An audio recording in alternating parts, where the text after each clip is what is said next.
Hello, everybody out there in Rumble, X, and YouTube land. Welcome back to Diego Knows. I, of course, am Diego. And today we're going to talk some more about Wicked for Good, which came out over a week ago. Okay, I'm going to give you a full review, scene by scene. I already reviewed the last movie, which came out last year, so now I'm going to review this one. And on top of all that, I read the book. I never saw the Broadway show, but I read the book back like in 2004, 2005, something like that. Okay, I listened to the whole thing on audio, but it was unabridged. So I know the story. I know a lot about Wicked. Okay, and I'm giving you a straight man's point of view. Now, what makes me different from everybody else is that nobody's going to give you a straight man's point of view. Okay, this movie, the only people that saw this movie were little girls, older women, and gay guys. Okay, so I'm definitely the demographic that was left out. Okay, I'm not the target audience. I get it. All right, so this movie's not made for me. Okay, but the movie did succeed in a couple of things. It succeeded in giving its audience what it wants, unlike other movies in Hollywood. For example, guy movies, where they do not give the guy what they want in the movie. It always ends up being some limp dick, soy boy, beta male, okay, who gets lectured, dressed down, emasculated by a strong, tough, feminist, third-wave feminist woman. Okay, that's usually what happens in these action movies today. It wasn't that way when I was a kid, okay, but that's the way it is now. And that's one of the reasons that movie theaters are going broke, okay, is they're making these movies, these high-budget movies with no audience, okay? Nobody wants to see, okay? Even recently, they just had a Predator movie, Predator Badlands. And what was that movie about? You made the Predator, okay, the monster that's supposed to be hunting people with these futuristic weapons. You take away his weapons and you make him the prey. He's getting hunted now, okay? And who's over here barking out orders, okay, and telling him what to do and dressing him down? A third-wave feminist woman, okay, is telling him what to do, okay? Upstaging him, all right? And this is really a Predator movie, all right? Okay, yeah, that's typical of Hollywood today. Well, a couple of years ago, you remember we had Indiana Jones came back, okay? 82-year-old Harrison Ford came to play Indiana Jones again. What was that movie about? It was about a third-wave feminist who dressed him down, emasculated him, treated him like a soy boy beta male cuck that he was, beat him up in the movie, okay, did everything better than he could, was smarter, stronger, faster, funnier, better looking, had a bigger dick than him, all that kind of stuff. This woman was just everything, okay? A strong third-wave feminist, all right? So he was completely emasculated in his own movie. All right, this is typical. This is typical Hollywood, okay? And this is the reason nobody went to go see that movie. This happened to Star Wars as well. Look at what they did. I know it's been a long time since there's been a Star Wars movie, but if you remember, 10 years ago, 2015 to 2019, there were three in-canon Star Wars movies that came, episodes 7, 8, and 9 came out, okay, in 2015, 2017, and 2019. And those movies had diminishing returns, and one of the biggest reasons, it wasn't because they had a female as the main character now. It was not because of that. Okay, Rey Skywalker, yeah, right. Okay, Rey Palpatine. Okay, it was not because of Daisy Ridley's portrayal of a Rey. Okay, that's not the reason those movies failed, okay? The reason they failed was because they had to prop up the main character, Rey, and they did that by...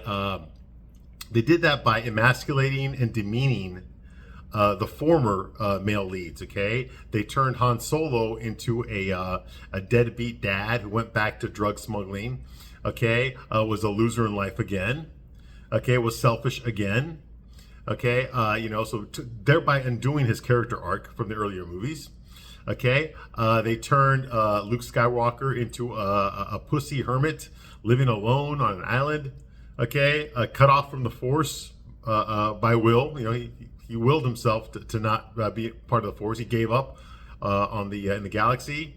He gave up on rebuilding the Jedi. Okay, he just sat around all day doing nothing for nobody. Okay, living in despair and living in depression. Okay, and with absolutely no desire to become a Jedi again to save the universe from the Empire, which just miraculously came back and completely unexplained. Okay, that's not Luke Skywalker. That's not Han Solo, and that's what I'm talking about. They demeaned the male characters in order to make the female character look better. I mean, they did a lot for Leia. I mean, she's flying around space. She's got the Force now An admiral. She's leading all the resistance again, all that kind of stuff. But unfortunately for Carrie Fisher, she passed away before episode 9 could come out. So they had to use like footage they filmed of her when she was still alive and kind of like CGI kind of doctor that into the movie to fit her in there somewhere. So they had more plans for her. They were going to focus mostly on Leia this time around and make her the ultimate boss bitch. Okay, but unfortunately she passed away, and they couldn't bring back the male characters because those male characters had been diminished already. Okay, and they also died. Okay, Han Solo died in The Force Awakens. Okay, Luke Skywalker died in The Last Jedi, and Princess Leia died in real life before the rise of Palpatine. I mean Skywalker came out. So those movies destroyed themselves. Okay, the first Star Wars, was The Force Awakens in 2015. That movie made $2 billion at the box office. $2 billion. The next one after that, Star Wars, The Last Jedi.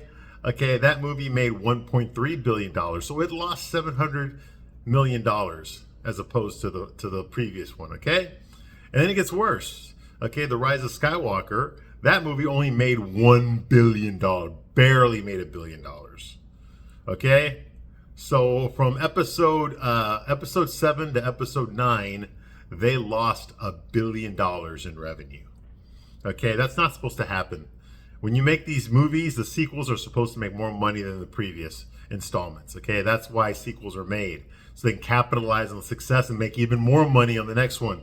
The exact opposite happened here, and that's why we have not had a Star Wars movie since 2019. Okay, the next Star Wars movie is going to be next year in 2026.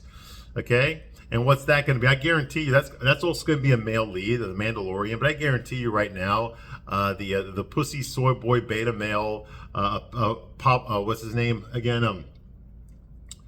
I can't even think of him now. Pedro Pascal, who's phoning in his performance because he wears a helmet all the time. He don't have to actually be there. Okay, he has no problem being emasculated in a movie. He has no problem wearing a dress. He has no problem kissing a man. Hell, he sucks on a phallic object. In his personal life. Okay, without even getting paid for it. He just does that because he likes doing that. Okay, one of the reasons Fantastic Four failed. Okay, which came out this year. Okay, so he has no problem being emasculated in a movie. So you know that's exactly what's going to happen. Some woman is going to show up and just school him on everything. All right, that's typically what happens. Okay, and that's why these movies suck. All right, that's why Hollywood's dying. Okay, because they're not giving the men what they want. They're for the most part giving women what they want. Okay, when they're admitting that this movie is for women, they're going to give you what you want. Okay, you're never going to see a chick movie come out like this one, where a man takes over the whole damn movie, okay, acting like a man, no less, okay, and just schools all the women on how they should be doing things the right way, okay, how they can do better. You're not going to see that, okay, but yet every supposedly male audience movie, okay, specifically for men, that happens almost in all of them, okay, they get schooled by a woman who teaches the men how the things are supposed to be done. And they can do it better than him. Okay? No guy wants to see that in a fucking movie. No guy wants to see that. And that's why Hollywood's failing. They're giving the girls what they want. They're not giving the men what they want. See, Hollywood thinks that if you make a woman masculine and make a man feminine, it's going to bring in more women. It's not. It's not. You might not want to admit this, ladies. For those of you ladies that are watching this video, you might not want to admit this, okay? Okay? But it's proven through observation. Okay, women like to act like women. Okay, women like girly things. There are exceptions, of course they are, but these exceptions do not prove the rule. They are exceptions. Okay? Hollywood has been making movies for the past 10, 12, 13 years for the exceptions, not for the majority. And that's why Hollywood's failing. Okay? I'm tired of seeing another boss bitch. I'm tired of seeing another strong, tough as nails woman. Okay, I'm tired of seeing every straight guy hanging out with gay people. Okay, I'm tired of seeing nothing but interracial relationships. Okay, this is just freaking ridiculous. Okay, this does not reflect real life at all. Okay, this is like a parody of real life, but they're telling you that this is the way things are. And it's not. It's not. Okay, these people that make these movies, okay, like Wicked, okay, these are people that grew up in very sheltered lives, okay, very rich, upper class people. You know, they live in the Hamptons if they're in New York, or they live in Beverly Hills if they're from LA. Okay, but they're sheltered from the real struggles of society. Okay, they're pampered. Okay, everything is mostly given. They're part of the 1%. Okay, they don't understand the struggles of the average person. But since there's more average people in the world than there is 1%ers, they are going to make movies for the average person, not realizing that the only people who want to see this are the 1%ers. You see what I mean? They want to make movies for themselves, but they do not represent, okay, the major populace. They do not represent the majority of the paying customer. And that's why movies fail. They went woke. They decided it's all going to be about identity politics. It's not about whether you're a good actor. It's about, do you have the right skin color? Are you sleeping with the right people? You see what I mean? Okay, who did you vote for? Okay, these are the factors they take into consideration when they decide to hire people, whether it's in front of the camera or behind the camera. Okay, and when you do something like that, you're not going to get quality. You're not going to get quality. Bad enough, everything's dominated by streaming now. Streaming is not about quality. Okay, movies were about quality because movies went to the theater, and if the movie did well at the theater, they kept the movie longer in the theater so they could make as much money as they could. After they milked it for everything they could, then it went to cable, then it went to Blu-ray and DVD and stuff like that. It had to succeed on its own merits. Nowadays, it doesn't matter. It doesn't matter if they put a show on streaming that nobody's going to watch. You know why? Because the fact that they have streaming means that they're paying their monthly subscription dues. Okay, so it doesn't matter. They're going to get their money no matter whether you watch it or not. So there's no incentive to make something good. There's no incentive at all. You see, as long as you're paying for your subscription every month, they're getting their money. You see what I mean? So there's no reason for them to make quality.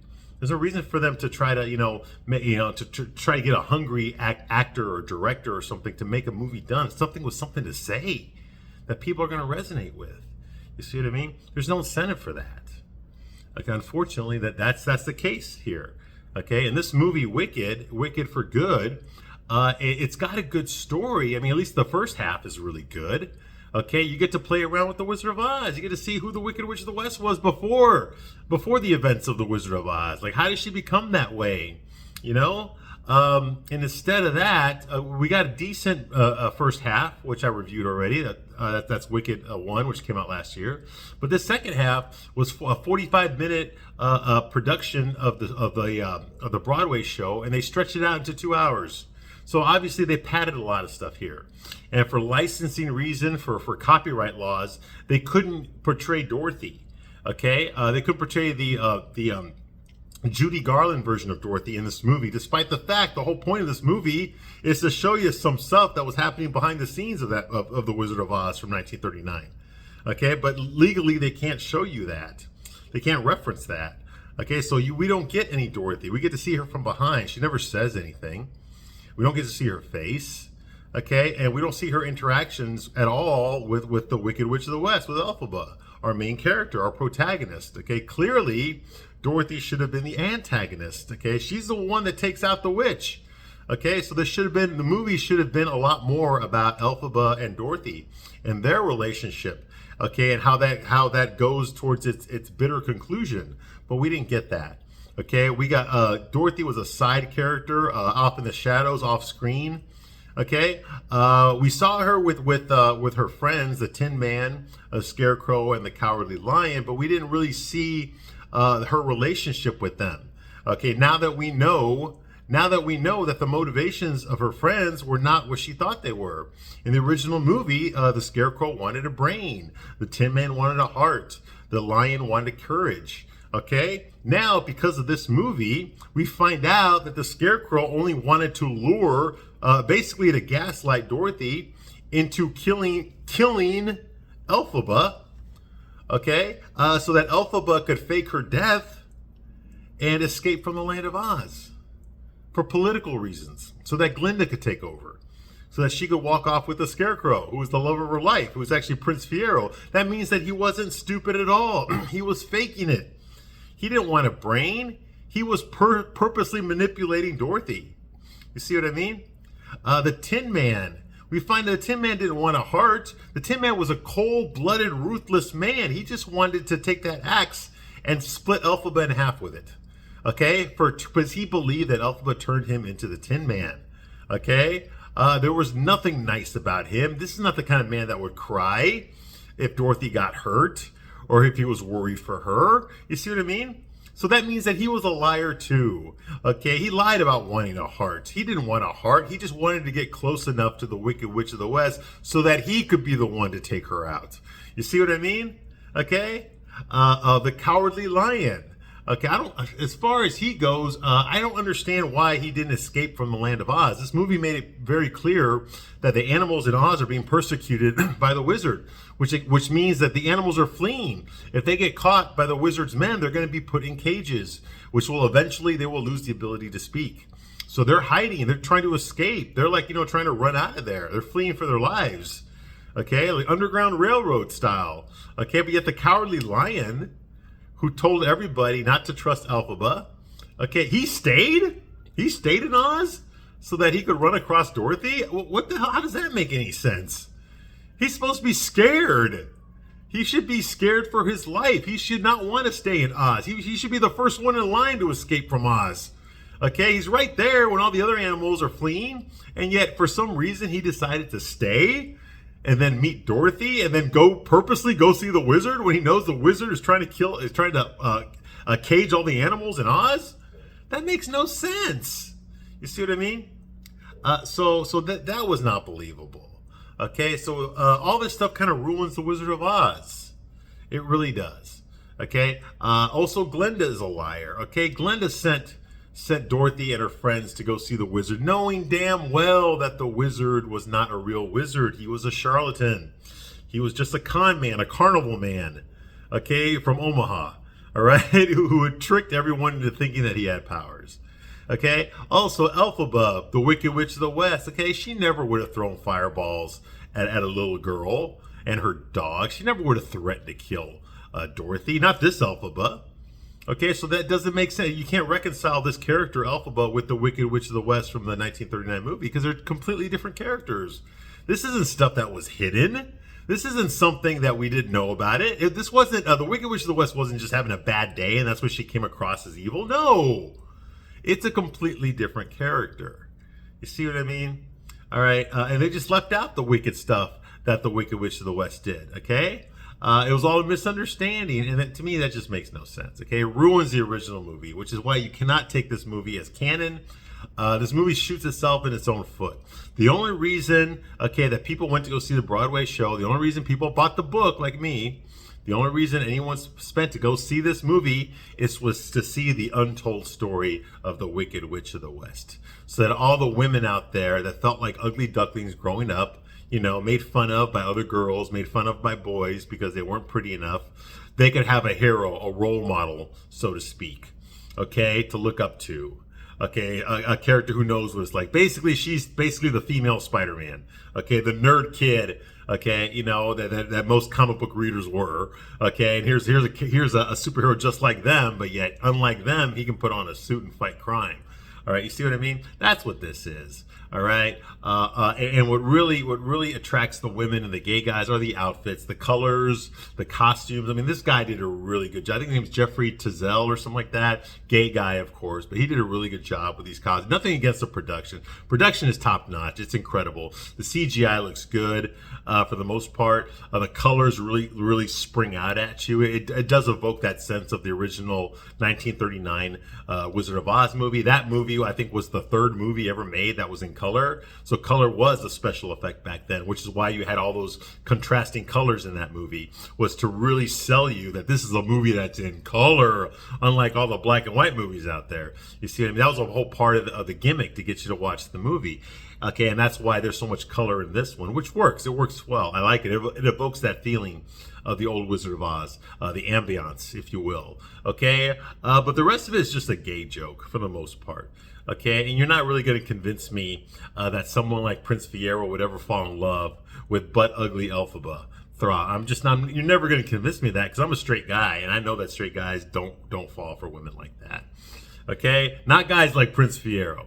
Okay, there are guys that will fall for a woman like Elphaba. Okay, but a guy like Prince Fiero would not at all. Okay, That's like saying Sofia Vergara, okay, fell in love with a fucking a fry cook at McDonald's, okay, who's 5'3", 300 pounds, and live in his mom's basement. Okay, you're never gonna convince me of that, and this movie's trying to convince you of that. Okay, it ain't gonna fucking work. It ain't. Okay, now let's get to the movie here. Let's continue the review where we left off last time. Okay, Bach. Okay, that's the man that Nyssa Rose, Elphaba's paraplegic sister, was in love with. She's now the Wicked Witch of the East. That's what she calls herself now. Okay, and she is a very stern governor of Munchkin Land. She inherited that job from her dead dad. Okay, and she's not a nice woman anymore. She's basically imprisoned Bach.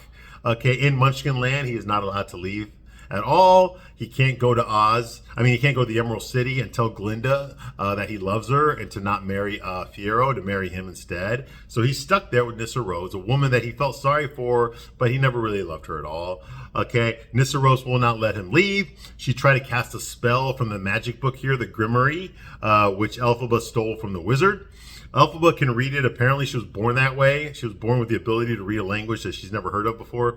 Okay, so Nyssa Rose also apparently can read it too, but she read it wrong. She cast a spell so that Bach his heart would like, surrender to her or some shit. What was it? Her heart will you lose your heart to me. Yes. She put spells that Bach would lose his heart to her. Well, that meant that his heart started to shrink. In a minute or two, he'd be dead. Okay, so he's like writhing around in pain. Elphaba does a counter spell to keep him alive. She turns him into a Tin Man. Okay, not to hurt him, but to keep him from dying. Okay, if she had not intervened, Bach would have died. So now he's a Tin Man. But not just is he the Tin Man, he's very angry and bloodthirsty. Okay, I wouldn't say evil. He's mostly out for revenge. Okay, he's very, very angry. He's smashing doors. He's giving dirty looks and stuff. He is just like this walking ball of rage. Okay, and he is hunting down Elphaba for turning him into the Tin Man.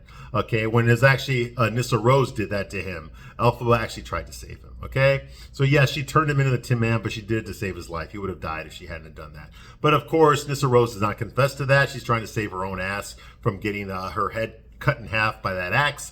So she lies and tells Bach that her sister turned him into the Tin Man, that it was not her. Okay, but she's still in love with Bach. She's still screaming for him. Okay, so we see that. The wizard, now we go over to the Emerald City. Okay, we know in the last scene that Elphaba told Nyssa Rose, her sister, that she was going to go see the wizard. She is a wanted fugitive. There's a huge propaganda campaign against Elphaba. That's why they're calling her the Wicked Witch of the West. Okay, it's a slur that they created and put on banners all over the land of Oz.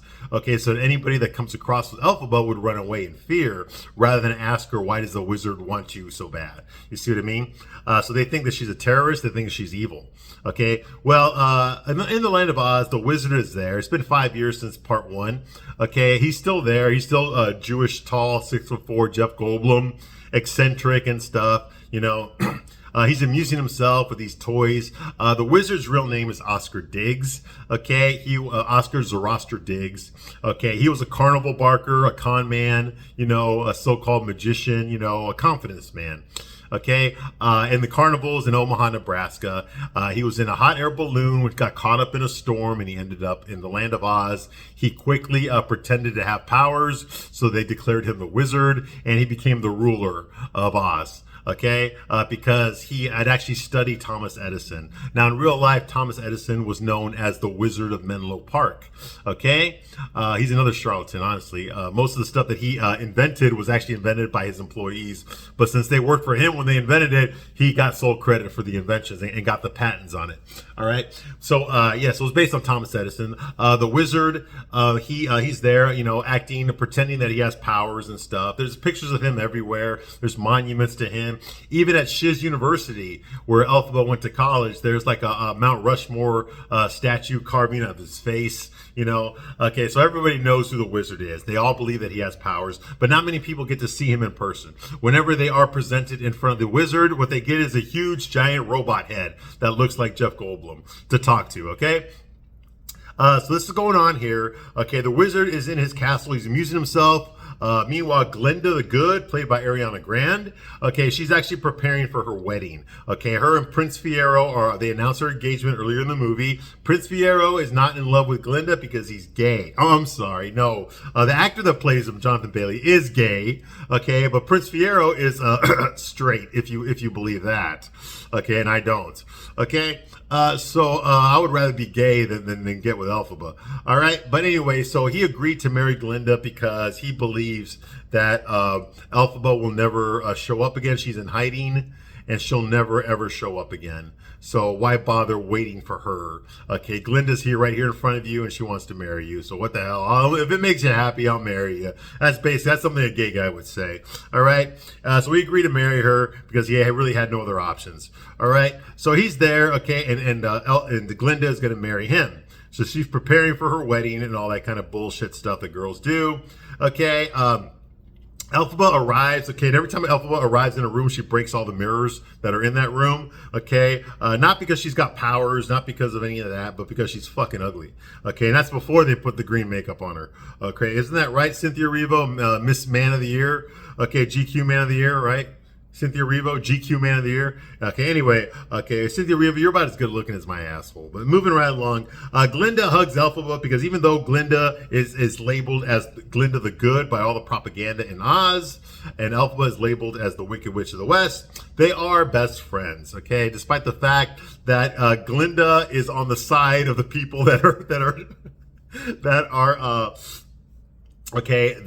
trying to capture Elphaba and kill her. Okay, yes, Glinda's on their side. She's the spokesperson for the Wizard of Oz. Okay, like I said, the side that's trying to persecute Elphaba and kill her. Okay, yes, Glinda is on that side, but just because Glinda is helping them, okay, to find Elphaba and kill her and stop her from what she's doing, they can't. They can't, all right? Okay, I'm going to stop my review right here, but I'll be back shortly to continue my review, and thank you very much for watching this long. I'll see you soon on the next one. Bye.